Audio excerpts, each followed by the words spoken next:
Welcome to Dr. Social Programs. My name is Dr. Samurai. I am a professor in Japan specialized in social pathology. And today's topic is Deceptive Cry. In this Dr. Social Pathology, in the first half, I provide you the outline of the topic. Then, in the latter half, we will discuss the topic deeply to pursue its deep down meaning, and at the end, I summarize the key point of today's discussion in writings. Okay, are you ready? Okay, let's start. The other day, I came down to this website titled Tears of Self-Deception by psychotherapist Peter Michelson. In there, he says, tears have their emotional sources in genuine happiness and joy, but also in regret, sorrow, guilt, shame, and self-pity. Tears can also be used to deceive others, but also to deceive ourselves. When I hit the line, something clicked. My close friend, radio producer, confided me that in his radio station, the working staff are not functioning appropriately.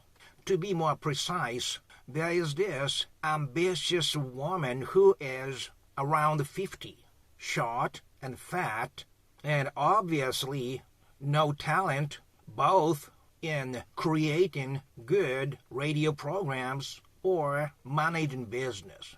However, being power-hungry in front of powerful executives, she often used her tears on purpose to deceive those executives to make them sympathize with her. As her one-out trick, I know I am not that highly talented, but I have been doing the very best for the good of this company.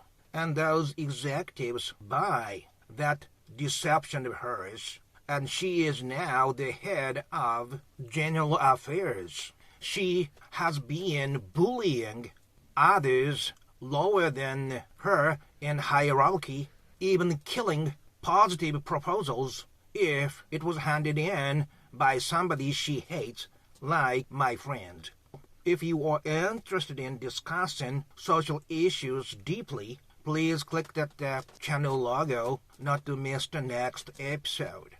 And that episode of my friend also reminded me of an incident that happened very close to me. There is this woman who is around the age 40-something. A couple of years ago, she was hired as a part-time instructor whose term in office is only 1 year. And there was some welcome ceremony, including her and others who were hired as tenure. As I happened to sit right next to her, I advised her, although you are the only part-time whose term is registered as 1 year, you do your best to support what the current president is working on, and there should be some possibility for you to be hired as tenure even after that term is expired. And our conversation was only that. And later on, I was on the train back home with my colleague. And here comes that woman with another tenure professor, and she is obviously crying like a baby, and the tenure professor is comforting her, saying, "Please be kind to her, Dr. Samurai. She is being hurt," or something. As a professional in the field of social pathology, I could easily tell her cry was a lie. So I just ignored it.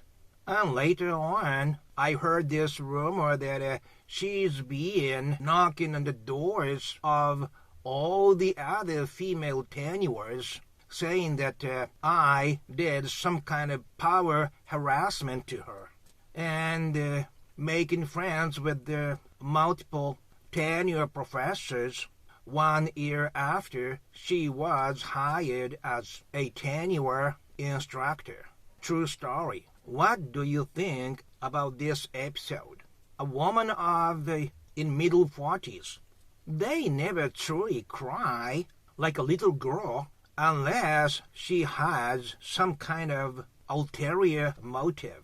And as a professional, I know a person doesn't do a sudden irregular act without doing that act before. What I'm saying is, she must have been habitually using this trick of deceiving others by using her tears. Otherwise, she couldn't have done the kind of tactical moves to make friends with all the other tenure female professors, to have them back her up to be hired as tenure. And even after she was hired as tenure, I heard she was speaking ill of me, and even made a claim to the president complaining about my way of handling business, where I could not see it coming.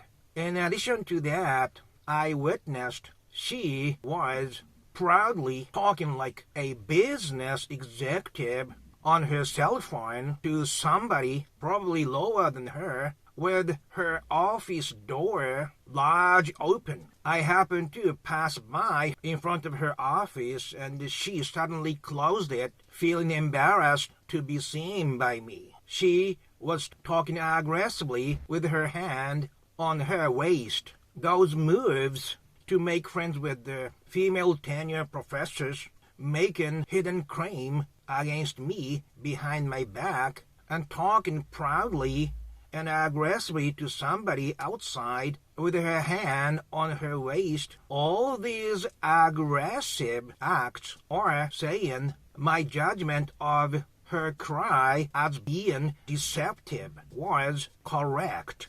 So here's a lesson. Crying in front of others must have some ulterior motive.